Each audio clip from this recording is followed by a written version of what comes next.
Hello and welcome back to another episode of the No Nay Never podcast. I'm your host, Natalie Bromley, and we've got a cheery podcast this week. The Clarets at home Friday night, the first game of the weekend, drawing 1-1 with Middlesbrough. A very hotly anticipated game, one we were a little bit concerned we might get completely overwhelmed in, but as it turned out, a thoroughly entertaining game at Turf Moor. I'm joined this week by regular panellist Rich Steele and Tom Whittaker, and they're going to talk about all things Claret and Blue. So listeners, buckle up. Let's go.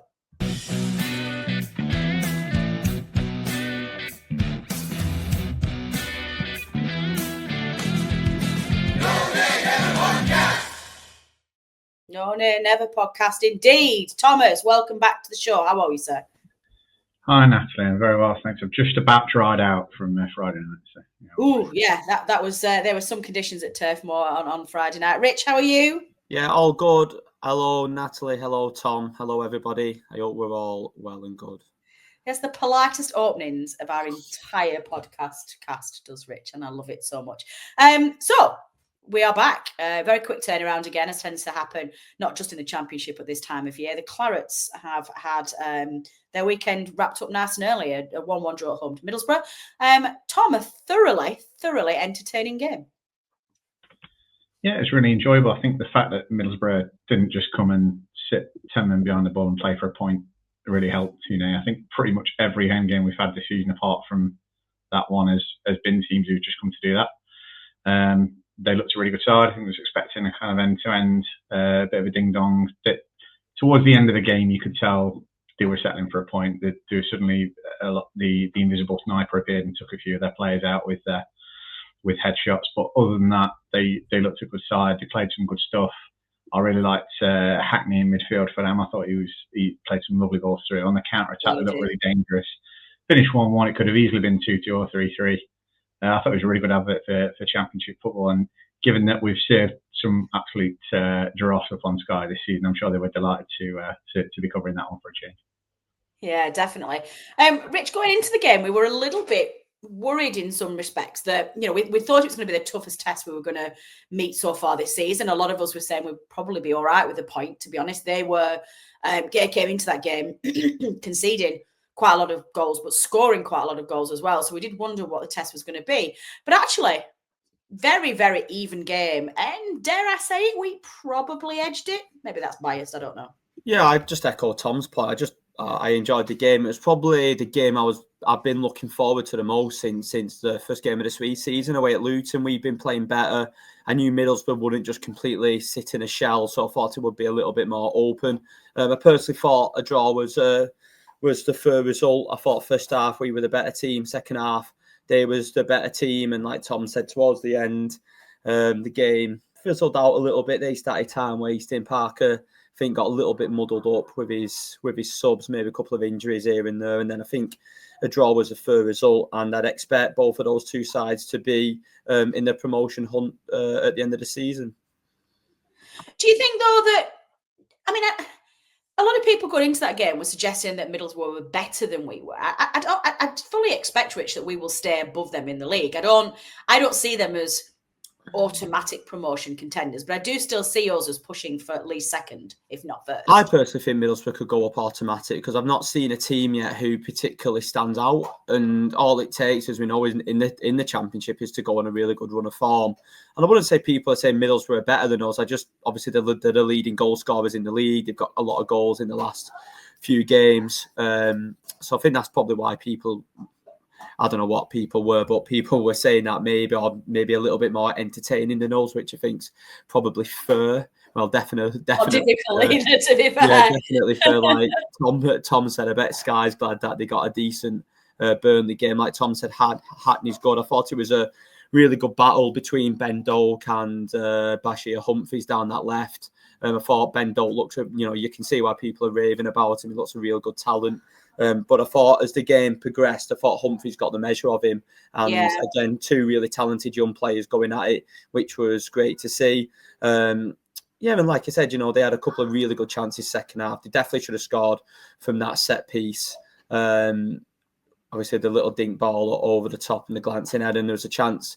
Can't remember who hit it, but the ball came back to him and he kind of hit it straight at Trafford, which was a big opportunity. And obviously, I know we'll review it. We had a couple of moments in the second half where Hannibal and Anthony decided to go for it on their own instead of playing the ball through, which very was frustrating. Yeah. I think I'm going to stick with those actually, Tom, because I think that was probably one of the things that we've been whinging about this season in terms of quality in the final third. It's not just necessarily, we talk a lot about attacking threat and the ability to, stick one in the back of the net from 30 yards out or whatever it was. But for me, one of the things that we're struggling with up front is our decision making. It's not clever enough. We've not got an attacking line who make good decisions quickly enough, and that was evidenced by those two examples that Rich just said there. I think Anthony should have passed over to Brownhill. I think Brownhill was clear, and then I think it was Hannibal to Joshua. So I think all four of them, and it's just like, just get your head up. We've done some really nice things, both of which I think came from the left wing. Done some really nice movement, really fought hard for the ball, and just it's that for me. It's that cleverness. It's the intelligence of footballers that we just don't seem to have at the moment. Yeah, and I think one that you could really add to the list for bad decision making is Koleosho. I think we know he's got the ability, but the amount of times he just chooses the wrong option, he runs into blind alley instead of going outside his man or whatever. It comes with youth and with inexperience, and we know that's been the focus of the transfer business in the last couple of years. So you will have those problems. I remember when I was saying to my dad, when Rodriguez first started, he'd pick it up from 40 yards and just shoot from anywhere. So his decision making was his big problem when he started, and obviously he's improved that. The two chances that you mentioned, I think I had a bit of, I haven't seen it back, but at the time for Hannibal, I had a bit of sympathy because I think he did try and check out to the right. He sort of bumped into the defender and the ball ran onto his left, and he did outpace the defender from that point. I could kind of see why he took that on. I think Hannibal's a bit of a different conversation, but he's obviously not a number 10. He doesn't have this kind of vision. He's not creative enough. So when he's picking the ball up there, you have to say, well, it's not really his fault that he's not good enough in that position. I think that's the fault of the manager who keeps picking him and playing in there. And then I wondered if there was an element of when Anthony should have played Brownhill, and if there was an element of he didn't get the pass before, so he thought, well, I'm going to have a go this time. Then if you're not going to pass to me, I'm not going to pass to you. God, I hope not. He wasn't a million miles off of the shot, was he? But as you say, both times it was the wrong decision, and it's just one of those things, really. It's easy to say I sit at the top of Jimmy Mack, so I've got a great view of the whole pitch, and it's easy to see these passes and pick them out from there. But it's not always obvious when you run at pace with a man on you. So a bit of leniency in that sense as well. But you're right. It's one of the problems that we've got as a team, and it's one of the reasons why we haven't scored as many goals as we should have done. Our decision making in the final third is not great. Sometimes even our right back will pick the ball up on his weaker foot from 25 yards and have a shot, like crazy things like that. So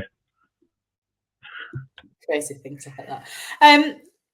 Rich, we are going to talk about Hannibal later on, by the way. I'm going to build myself up to it.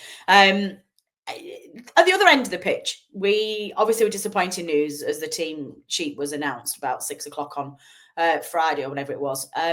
No CJ Egan-Riley, and resounding comments throughout Turf Moor of we're going to really miss CJ Egan-Riley this evening was not on anybody's bingo card for 2024. But here we are, and as it turns out, we didn't maybe miss him as much as we maybe could have done, but he was definitely, I don't think Egan was as solid in that centre half lineup as CJ Egan-Riley was. And I'm going to boldly say I don't think we concede the first goal if CJ's on the pitch. How did you feel the defence fared without him? I don't agree with that. I don't think that goal was Egan's fault at all. The ball's come from... you had the opposite. No, because you had the opposite. I will boldly say this, that in my opinion, it's a really easy claim to go. We've got a new player in the team. It's his fault for the goal. It wasn't his fault at all. It's literally come from the left channel. Estev's gone out, pressed his man. Humphreys hasn't tracked him. So it's the left side of defence. That's it. That's the fault of the goal. I'm not saying. Listen, it was quite a well worked goal, and I think sometimes in football we unpick every goal that's conceded to high heaven. It was a well worked goal, but Egan just literally studied his ground. I thought Egan had a good game. Absolutely did, as Roy Keane would say. I just think he did his job. And one thing I will say, people may disagree with me on this. Don't get me wrong, Egan Riley's been superb, but he's really helped by this system. You know, you look at systems make players look good and systems make players look bad. And the way we defend helps defenders. There's absolutely no doubt about it. You put Egan Riley in company's system, I don't think he looks as comfortable. Now, that's not a criticism of Egan Riley, by the way. I think he's done superbly and I think he's got better and better. Yeah, it really has. But yeah, this is just my opinion. Other people can have a take in it, but that goals come from our left channel, the right-hand side. So to me, like I said, it's Esteva's kind of like has been aggressive with his defending. He's kind of like gone to press the man, left that big hole in behind him, and they've slipped the ball in behind Humphreys, whose ball watched a little bit. Like I said, I thought he started slow, Humphreys, and he got into the game better. And it's the right back who's obviously scored it. So I think this. I'm not going to try and pronounce his name. Dick Steele, was it? Similar to me, innit? That Dick Steele, as they say in Amsterdam. Dick Steele. Call that out. My Holland Dutch impression there, but no, I personally think it's one of them where if we conceded that goal with Egan Riley in the team, nobody would have blamed Egan Riley, but it's a bit of an easy one to blame Egan for it. So that's my take on it. Probably a reluctance to blame Steve, given the popularity of him and that he very it was just a bit of, in my opinion, it was Steph and Humphreys are equally to blame for that goal, in my opinion. But he took it well. It was a nicely worked goal, and when like I said, Tom was talking before about making those decisions in attacking phases when it's happening so quick. It's the same when you're defending, and that's ultimately why we didn't score many goals at the start. Well, we're still not scoring loads of goals because the play is quite slow. Where Middlesbrough did, it was quick play. The fullback's gone on the overlap, and all of a sudden, he's in behind you, and you're 1-0 down. Yeah, no, I agree. I do love it when Rich says that we're obsessed with analysing every single goal. Rich, we've got a podcast to produce. We need some material. I don't mean it. No, I mean in football in general. I think sometimes teams are allowed to score good goals, but I think, that's kind of what I mean by it. The entire concept of podcast is unraveling in front of our very eyes.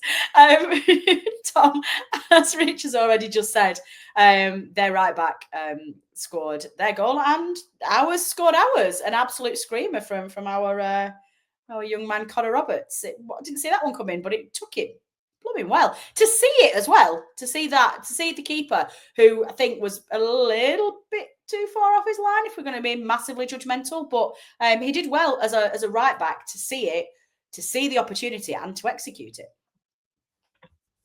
Yeah, 100%. Just before I get on to Roberts, just want to make a slightly raw observation. Egan going off was before Middlesbrough brought Riley McGree on, and if they'd both been on the pitch, we could have had some semblance of Egan Riley, which was a bit of a shame. I'll leave that bad joke aside and move on. Yes, Roberts. You still managed to get it in, though. You got the material in. Well done, Tom. Anyway, back to Tom. No, the strike was fantastic. I think about 2 seconds before he hit it, I said to my dad, we're well on top here, but we just don't look like we're going to score. It was shades of when Joey Johnson hit that one from 50 yards against Preston. So, we don't look like we're going to trouble the keeper here. And then Roberts winds one up on his weaker foot. And then I've seen some debate about whether or not it was wind assisted. No. Well, the thing is, he's not meant to cross that, as he's shooting there. So, and I think you're right. I think he's seen that the keeper is off his line, because he's not going to do anything else on his weaker foot there unless he's seen the opportunity. So he's factoring the wind in, if anything, surely. But I don't think it didn't look to me like it was going nowhere and suddenly got caught by a gust of wind and flew in. It was precise. It was a really good hit. He's been really good in recent weeks, Rob. It's been one of our better players, I think, and getting better and better with every game he plays. And it was just a brilliant goal. And for all the sort of possession we had in that first half, I don't think we tested the keeper enough. So it kind of felt like we were going to need something like that to get back in the game. And brilliant goal. Yeah, that's fair, actually. Yeah. So it was fantastic. I think that'll be on the list of candidates for goal of the season at the end of the season. For me, it was a fantastic hit. Yes, I do not disagree, young Thomas. Rich, our technician of the team, I'm going to come to you now. It's hard to pick fault on Friday, given that it was so much better a performance than one we've been seeing recently. And it was a team that was driving and trying to make things happen and being proactive. It was, honestly, I thoroughly enjoyed it. But so I come at this in the spirit of analysis rather than criticism. One point that a lot of people did make was just a little bit of head scratching about the substitutions in the second half, both in terms of personnel and in terms of tactics. What did you make of them? And I guess break down what you perhaps would have done differently and how we could have avoided bringing Hannibal on full stop. I think I'm going to just say one thing. I think the criticism of Hannibal is really unfair at the moment, and I'm going to come back to this. Let's do it. Let's go for it. Do your substitutions first, then we'll defend. Well, can I do another point before that? Of course you can. Go ahead. Before the substitutions, because I don't want to be critical, but this is what it seemed to me. It seemed a bit Southgate in the Euros, that game on Friday, where we conceded an early goal. We had no choice but to really get on the front foot. And I thought first half we were really, really good. I agree with Tom to a certain extent. We didn't test the goalkeeper enough, but I actually felt we could score. Yes. Games I'm like, it is very repetitive. So I felt a goal was coming, actually. We just needed that little final moment. And then second half, we just went back, and not as bad, but as the game went on, and I know Middlesbrough were a good side, so I'm taking that into account, but we just went a little bit slow again. Again, the last 10 went on minutes, again. You know, we kind of just went, and it's not just about the personnel all the time. We just went a little bit slowed at the back. Trafford was taking ages with the ball, and that's, you know, we're first half, we played with that real zip and that intensity. And it's kind of like, it just reminded me of England in the Euros when we went 1-0 down, we played our best football. And then when he went back to like, we was level again, we kind of like went back into a little bit of a shell and playing safe football. So, yeah, I would like Parker and the team to look at that first half when we're 1-0 down and go, that is the template. When we play Derby tomorrow, we know what they're going to do. Go at them with intensity from minute one. Like Leeds did, get the game won at half time, and then it's 2-0 at half time. I know that's you can't always have the perfect scenario, but then the game's won where at the moment it seems like we're having to really slog to get our victories. Nothing's really comfortable. So yeah, the substitutions, I just think he got like mixed up, didn't he? Really, like the Sarmiento one I want to start with, because was he injured? Was he not injured? That's what people are saying. I didn't see that. But I seen him limping, right? This is me being cynical, but he gave the ball away twice, and it looked like it was a little bit of a limp because I've given the ball away, and we've seen people do that. But maybe that's me being cynical. And he looked annoyed to be taken off, which didn't look like he was injured. Or was he annoyed because he picked up a knock? That's hard to know. But then for me, the substitution was like for like. Jay was doing okay. You know, he didn't, you know, Jay's a fit lad. It's not like he needed to go on. Bring Fleming on and play in number 10. Yeah. So that was the obvious substitution. Now, Koleosho then ended up going off. And then you ended up with Hannibal out wide. And it just didn't. And then Fleming was up front. And when Fleming came on, again, Fleming's in the Hannibal category for me. I think you can't really judge him until he played in the correct position for a number of games. And then Fleming came on, and we ended up with that same problem where he did okay, but he ended up dropping deep anyway, so we had no real outlet.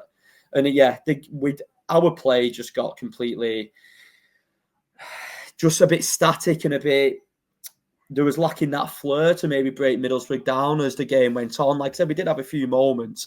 So I think maybe injuries played a part, bit of muddled thinking played a part, and still a weakish squad in attacking areas played a part. Fair. Yeah. But then no winger on the bench. And the problem is, like, you put Sarmiento out wide, but then I don't really rate Sarmiento out wide that much, to be honest. He's much better in that sense. Like, he had a really good first half in that central position. I thought Sarmiento, that was the best game he played. I thought first half he was absolutely outstanding. You know, he took the ball, he took it on the half turn, he was running at the defenders, he was causing them problems. That triangle between Roberts, Anthony, and Sarmiento was linking up really well. Yep. And then Sarmiento goes off, Anthony goes over to the left wing, and it all broke down. The sub that I actually would have done for Koleosho to keep the balance, I'd have just played Pires left wing if Koleosho had to come off. I know he's not at his best, Koleosho, but I probably would have just kept him on for the balance of the team. Yeah, that's actually. But then where we are with Hannibal, I went to Bristol and I thought he was really good at Bristol because he played he still played 10, but he played in a more natural, because the game was a little bit more stretched. Played a little bit deeper and drove on from midfield. Now, whenever I've watched him for United or Birmingham, he's played in like the position Brownhill played in on Friday, where he's kind of like that number 8. So he's not the holder, he's not a 10, he's that like box to box. And we've not seen him do that yet for Burnley. No. And he's played 10, he's not a 10. And then he was out wide. And then people are kind of like, well, he's crap, Hannibal. And you're like, he's playing out wide. He's not had a chance to play in his proper position. Like Tom said, I know he's not young, but he's a youngish kid, not played loads of professional football. He's got a lot of energy, lacks a bit of quality, but ultimately that's why he's at Burnley. Yeah, Or he'd have stayed at United if he was the final product. So I think a lot of these, it's the same with Fleming. Hands up. And I think most people agree, not really been impressed with Fleming so far. I actually thought his first start against Leeds was his best performance when he had to hold up the ball and we didn't have a lot of the ball. But other than that, he's disappointed. But again, he's not a striker. He's a number 10 and he's not had an opportunity to play there. So I think, for me, 2 players in Hannibal and Fleming, if they have a run against playing in their preferred position, I think that's when it's only fair to properly judge them on what they are. And that's where I'm at with Hannibal in particular, and also Fleming. Yeah, but we need a number 9. Jay's doing an admirable job, and I think we look better with Jay in the team because the midfield's pushing further forward. It's not getting congested. At least it gives you a focal point. But he's done his time, hasn't he, Jay? And he's been a great player, and we're all really proud of him.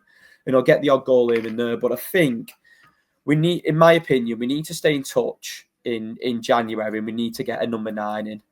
Yeah, because that's like I said, in Parker's teams, I've said it in the last podcast, he's had Mitrovic and Solanke. And I'm not saying we're going to get a striker who's as good as them two, but I just think that's the real missing link to knit it all together.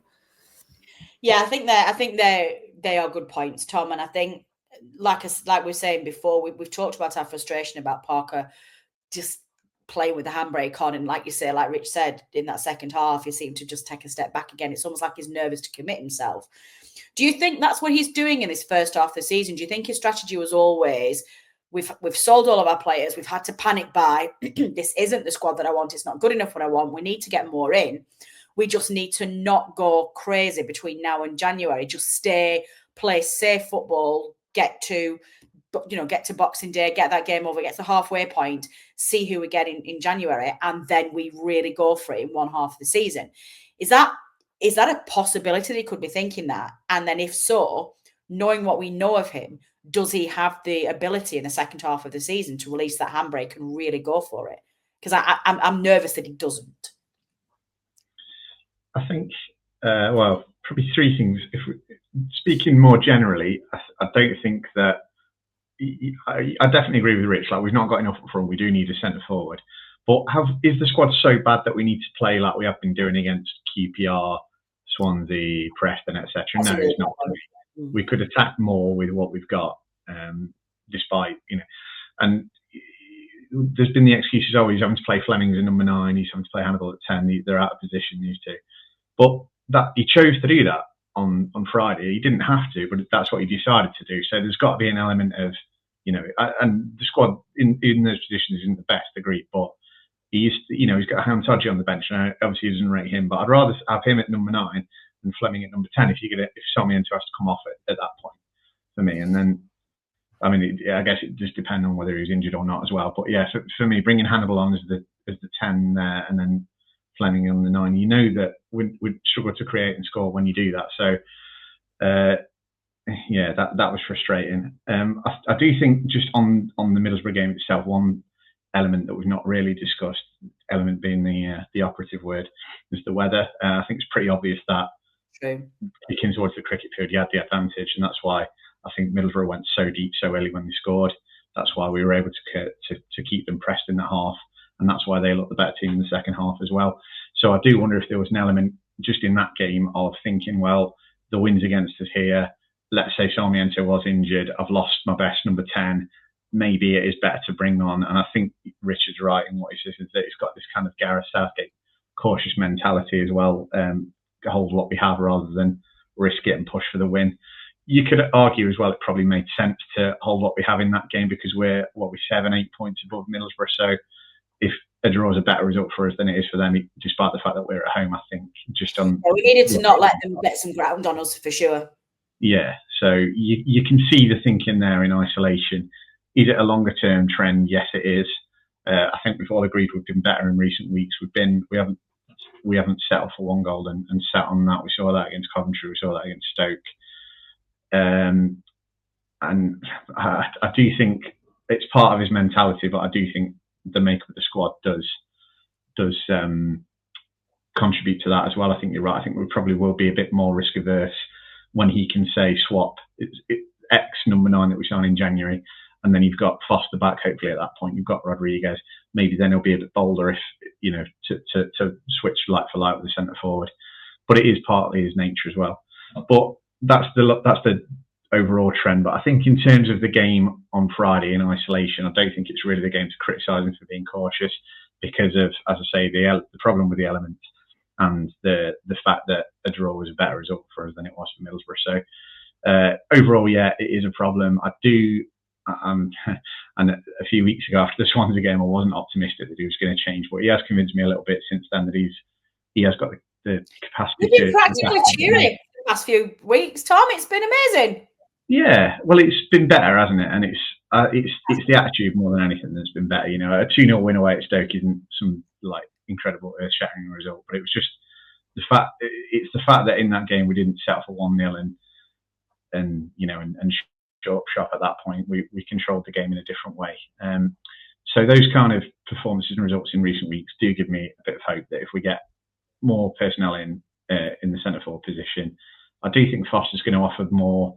Well, I certainly think Parker thinks that Foster will offer more than Hammond-Tonji, so he might be a bit more when Foster's back. Say if we've got another number 9 who starts and Foster's the bench option, he might be a bit more willing then to bring on another centre forward as opposed to bringing on Fleming at 9 and Hannibal at 10. So if you do get them options, then naturally I think he would have less reason to be cautious. Let's put it like that. So I'm optimistic about that. But as I say, game by game, it depends as well. And this is going to be a tough month. You know, we've got some really big games coming up. We've just had a tough game there. I think 3 points against Derby is going to be really important given who else we're playing this month. So if there was an element of caution prior to the January transfer window, given the opposition that we're playing, you know, if we go to Middlesbrough away and it's 1 apiece after 70 minutes and we're a bit deeper for the last 20, you couldn't really fault in there either. So yeah, there's a lot of different elements that we've got to take into consideration here, I think. Excellent. Wise words coming from Mr. Whittaker. Rich, this time tomorrow we are playing another home game. It is Derby. What are you expecting from that game, and how are you expecting us to approach it? Yeah, I think it'll be like a lot of home games that have been this season. I think Derby will sit deep, frustrate us.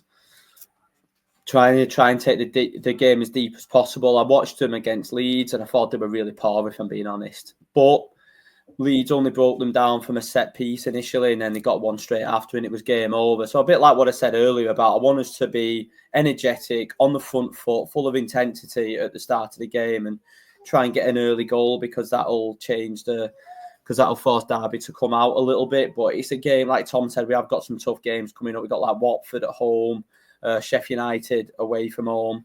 I might be missing a few out in between then. Norwich away is going to be quite good, quite tough. Sorry, they've got a good home record overall, and you've got Saints who's scoring a lot of goals. So yeah, we've got a win on Tuesday, and I think it's close. But I'd love us. I don't want to be like I don't expect this. By the way, I'm not entitled, but I do think it's coming where it's like we get a really good resounding like a 3-0 victory where we do find that quality and we do put a team to the sword. So fingers crossed that's coming soon. But like any game, 3 points is all that matters. And if someone offered me a 1-0 now, I'd probably take it. But I do think that more resounding results coming. Yeah, you're probably right. Injuries aside, Tom, and obviously we're not quite sure who's going to need to step out, who's going to be back and who's not. But from a tactical perspective, do you change anything from what we saw at the weekend? No, I think what Richard said is right about the second part of the first half. There's got to be the blueprint for these kind of games: intensity, pressing high, putting teams like that under the cosh, because Middlesbrough are a good side, Derby aren't a good side. You'd like to think if we get the first goal in this game, it's going to be difficult for Derby to find a route back into the game, I think, especially the way we defend. So it would be really good to see us take the initiative, get that first goal early, and then twist the knife and, like Richard said, maybe stick a few on the goal difference and put 2 or 3 past them, because they're, as the parlance of the modern football fans seems to be, they're not in a good moment. I don't know why people say that, but they do. I don't think Derby are in a good moment, and I think it's a good time to play them. So, and especially given, as you say, the other fixtures we've got this month, I think we need to earmark this one as a win and hopefully a bit of a boost to goal difference as well. Excellent. As we start coming up to the festive period then, Rich, I'm going to ask you both, and we're going to follow this up in the next couple of podcasts before we get to the 25th of December. But we're now in December. We're now opening Advent calendar doors every year. We're writing letters to Santa. Rich, one item. Number 1, Dear Santa, all I want for Christmas is blank. And Tom, I'm going to come to you next. Is this Burnley related or just in general? Because this, I mean, I'm gonna go out on a limb and say let's stick Burnley for now. Listen, our listeners have been with us for a long time. Maybe they'd love to know what's going to be on your Christmas list. But like a nice, maybe a nice pair of trainers, maybe something like that would be nice. But nice pair of football boots, actually. I'd like some nice new Adidas Predators. I've seen that. I don't know if anyone's seen it. The new champagne Beckham style. I think I've gone back playing. Don't get them ones that Chelsea defender was playing in that Spurs game yesterday. They're no good. Yeah, well, and I'm not good enough to wear them either. Yes, Dear Santa, I would like for Christmas X Burnley related. I said it before, striker, desperately need it. I don't think you can bookmark this, and I hope I'm wrong in case we don't get one, but I don't think we go up automatically without a better number 9, unless all of a sudden Lyle Foster, he gets back fit and he decides he wants to play. What's wrong with him? Do we know? Is he poorly or is he injured? Do we not know? Okay, fine. He says his knee injury, so we'll believe that. And I hope he's okay, by the way. Again, it's nothing personal against Lyle. But for me, he's not a goal scorer. I want to with what we need. We need like a Predator type striker. Like going back all those years for our older listeners, a bit of an Andy Payton type. Well, not older listeners. I remember. I went so I remember him. I am getting older, but yeah, that type of striker for me, number 1. Okay, I like that. Tom, you're not allowed to say number 9 or a striker because Rich has already stolen your thunder there. Dear Santa, all I want for Christmas is. Well, if I'm not allowed to say a centre forward, then I'll just wish for peace on earth and goodwill to all men. Oh God, it's so honestly. I prefer the Predators personally, so we'll see what I can get. Well, on that note, listeners, I'm going to leave it there because Tom Whittaker, the angel that he is, comes flying in and just ruins all of our jokes. No, he doesn't. Listeners, a little bit of homework for you, please. What is your Christmas wish at the beginning of December for the Clarets? Do drop us a line in the commentary if you are watching this on YouTube. And while you're there, hit that subscribe button, please, and turn on your notifications so you don't miss another episode of the Known and Never podcast. Those of you who are listening to this episode on your podcast provider, drop us an email on the usual social media channels. Dear Santa, all I want for Christmas is... We want to know. Thanks, everybody, for taking the time to listen to this podcast this week. We're going to be back on Friday night with a preview show ahead of Norwich. Is it this weekend? It is Norwich, isn't it? Norwich away. Myself and Statman Dave will be back with a Norwich fan to give you another episode of the preview show, back to normal service. And we're probably going to get a little bit of reaction as well from the team, depending on what happens at home to Derby tomorrow night. Just keep an eye on it. At the moment, it's a busy Christmas period, so keep an eye on social media for notifications, and we will be back with you as soon as you can. I've been Natalie Bromley. My microphone doesn't work. Dear Santa, all I would like for Christmas is a new microphone. Honestly, it's been one of those days today. I've been Natalie Bromley. This has been the Known and Never podcast. Until next time. The Known and Never podcast is brought to you in association with the talkSPORT Fan Network. Our host and editor is Natalie Bromley, and the show is produced by Matt Moss. Our resident statistician is Dave Roberts, and our FPL expert is Adam Dennett.